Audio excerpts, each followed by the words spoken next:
എല്ലാവർക്കും സുഖമാണെന്ന് വിശ്വസിക്കുന്നു. ഡെയിലി അപ്ഡേറ്റിലേക്ക് എല്ലാ ആളുകൾക്കും സ്വാഗതം. നാളെ ജൂലൈ 19-ാം തീയതിയും തുറന്നുള്ള ദിവസങ്ങളിലും നിങ്ങൾ ശ്രദ്ധിക്കേണ്ട വളരെ പ്രധാനപ്പെട്ട കാര്യങ്ങളാണ് ഈ ഒരു വീഡിയോയിൽ വ്യക്തമാക്കുന്നത്. വീഡിയോയുടെ വിശദാംശങ്ങളിലേക്ക് കടക്കുന്ന മുമ്പ് കൂടുതൽ ആളുകളിലേക്ക് ഇൻഫർമേഷൻ എത്താൻ ഷെയർ ചെയ്യുക, ലൈക്ക് ചെയ്യുക, ഫേസ്ബുക്കിലൂടെ കാണുന്ന ആളുകൾ ഫോളോ ചെയ്യുക. വീഡിയോയുടെ വിശദമായ വിവരങ്ങളിലേക്ക് വരാം. സംസ്ഥാനത്ത് സാമൂഹ്യ സുരക്ഷാ ക്ഷേമ പെൻഷൻ ഗുണഭോക്താക്കളുടെ എണ്ണം കുറയും. വെള്ളിയാഴ്ച തുടങ്ങിയ മസ്റ്ററിംഗ് പൂർത്തിയായ ശേഷം കർശനമായ പരിശോധനയിലൂടെ അനർഹരെ ഒഴിവാക്കാനാണ് സർക്കാരിന്റെ പുതിയ നീക്കം. നിലവിൽ 66.22 ലക്ഷം ഗുണഭോക്താക്കളാണ് വിവിധ പെൻഷൻ വിഭാഗത്തിലായി സംസ്ഥാനത്തുള്ളത്. സാമൂഹ്യ സുരക്ഷാ പെൻഷൻ വാങ്ങുന്നവർ 51.87 ലക്ഷം പേരും ക്ഷേമനിധി ബോർഡുകളിൽ നിന്നും പെൻഷൻ വാങ്ങുന്നവർ 14.35 ലക്ഷം പേരുമാണ്. ഇത്രയധികം പേർക്ക് UDF സർക്കാർ പ്രഖ്യാപിച്ച 3000 രൂപ ക്ഷേമ പെൻഷൻ നൽകണമെങ്കിൽ മാസം തോറും 1986 കോടി രൂപ വേണം. നിലവിൽ 2000 രൂപയാണ് ക്ഷേമ പെൻഷൻ ലഭിക്കുന്നത്. അനർഹരെ ഒഴിവാക്കി വർദ്ധിപ്പിച്ച പെൻഷന്റെ സാമ്പത്തിക ബാധ്യത കുറച്ചു കൊണ്ടുവരാനാണ് സർക്കാരിന്റെ ശ്രമം. എല്ലാ വർഷവും മസ്റ്ററിംഗ് കഴിയുന്നതോടെ മരിച്ചവർ ഒഴിവാക്കപ്പെടാറുണ്ട്. എന്നാൽ പുതുതായി ക്ഷേമ പെൻഷൻ അപേക്ഷിക്കുന്നവർ അതിലേറെ കൂടുതലാണ്. പ്രാദേശിക രാഷ്ട്രീയ നേതാക്കളുടെ ഇടപെടലടക്കം ഇതിനു കാരണമാകുന്നുമുണ്ട്. ഇത്തരത്തിൽ അനർഹമായി കടന്നുകൂടിയവരെ പൂർണ്ണമായും ഒഴിവാക്കും. പുതിയ അപേക്ഷകൾ അംഗീകാരം നൽകുന്നതിന് മുമ്പ് പരിശോധന കർശനമാക്കും. കുടുംബ വാർഷിക വരുമാനം 1 ലക്ഷം രൂപയിൽ കൂടുതലുള്ളവർ, 1 ഏക്കറിലധികം ഭൂമിയുള്ളവർ, ആദായ നികുതി നൽകുന്നവർ, 1000 cc വാഹനം ഉള്ളവർ, മറ്റു പെൻഷൻ വാങ്ങുന്നവർ തുടങ്ങിയവർ നിലവിൽ ക്ഷേമ പെൻഷന് അർഹരല്ല. എന്നാൽ വരുമാന പരിധി കുറച്ചു കാണിച്ചും വിദേശത്ത് ജോലിയുള്ളവരുടെ മറച്ചുവെച്ചും ഒട്ടേറെ പേർ പെൻഷൻ വാങ്ങുന്നുണ്ട്. അർഹരായവർ ഒഴിവാക്കപ്പെടുന്നില്ല എന്ന് ഉറപ്പാക്കുന്നതിനായി മാനദണ്ഡങ്ങൾ പരിഷ്കരിക്കുമെന്നും മുഖ്യമന്ത്രി നേരത്തെ വ്യക്തമാക്കിയിട്ടുണ്ട്. 1 ഏക്കറിലധികം ഭൂമി, വലിയ വീട്, വീട്ടിലെ ആധുനിക സൗകര്യങ്ങൾ എന്നിവയിൽ ഇളവ് വരാൻ സാധ്യതയുണ്ട്. തരിശായി കിടക്കുന്ന കൃഷിയോഗ്യമല്ലാത്ത 1 ഏക്കറിലധികം ഭൂമിയുള്ള ആളുകൾ കുട്ടനാട്ടിൽ കൂടുതലാണ്. അവർക്ക് ഇക്കാരണം കൊണ്ട് പെൻഷൻ മുടങ്ങുന്ന സാഹചര്യമുണ്ട്. റേഷൻ കാർഡിലെ ഏതെങ്കിലും ഒരു അംഗം വലിയ വീട് വെച്ചതിന്റെ പേരിൽ പെൻഷൻ മുടങ്ങുന്ന സാഹചര്യവും ഉണ്ട്.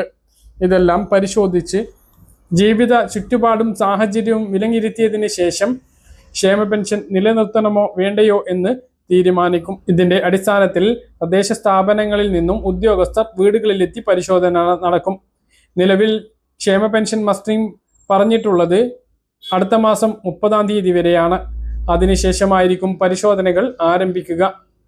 സാങ്കേതിക തകരാറ് മൂലം കഴിഞ്ഞ ദിവസം മസ്റ്ററിംഗ് മണിക്കൂറുകളോളം മുടങ്ങിയിരുന്നു.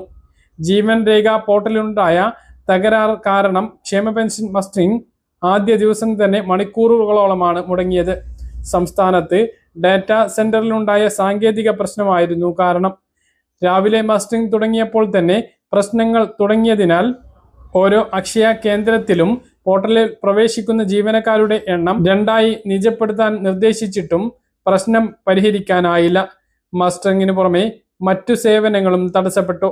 സെപ്റ്റംബർ 30 വരെയാണ് മസ്റ്ററിംഗിന് സമയമുള്ളത്. തിരക്ക് കൂട്ടേണ്ടതില്ല എന്ന് അധികൃതർ പറയുന്നുണ്ട് എങ്കിലും മസ്റ്ററിംഗ് പരാജയപ്പെട്ടാൽ ലൈഫ് സർട്ടിഫിക്കറ്റ് സമർപ്പിക്കാനുള്ള സമയവും സെപ്റ്റംബർ 30 മസ്റ്ററിംഗ് ചെയ്യാത്തത് കൊണ്ട് ഈ മാസത്തെയോ ഓഗസ്റ്റ് മാസത്തെ ഓണപ്പെൻഷനോ മുടങ്ങില്ല.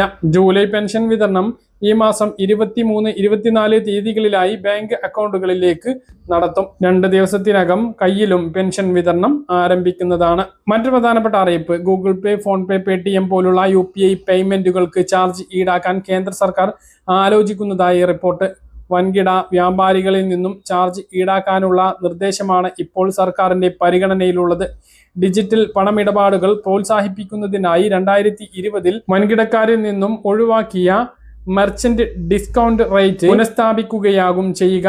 ഇക്കണോമിക് ടൈംസ് ആണ് ഇക്കാര്യം റിപ്പോർട്ട് ചെയ്തത്. വാർഷിക വിറ്റുവരവ് 1 കോടി മുതൽ 1.5 കോടിയിൽ അധികമുള്ള വൻകിട വ്യാപാരികൾക്ക് മാത്രമായിരിക്കും MDR ബാധകമാവുക. കൂടാതെ 2000 രൂപയിൽ അധികമുള്ള UPI ഇടപാടുകൾക്ക് മാത്രമാകും ഫീസ് ഈടാക്കുക. MDR ഒഴിവാക്കിയതിനു ശേഷമാണ് UPI ഇടപാടിൽ വൻ വർധനവ് ഉണ്ടായത്. NPCIയുടെ കണക്കുകൾ പ്രകാരം 2016-17 സാമ്പത്തിക വർഷത്തിൽ വെറും 2 കോടി രൂപയായിരുന്നു UPI ഇടപാടുകൾ നടത്തിയിരുന്നത്. ഇത് നിലവിൽ 24,200 കോടി രൂപയായി ഉയർന്നിട്ടുണ്ട്.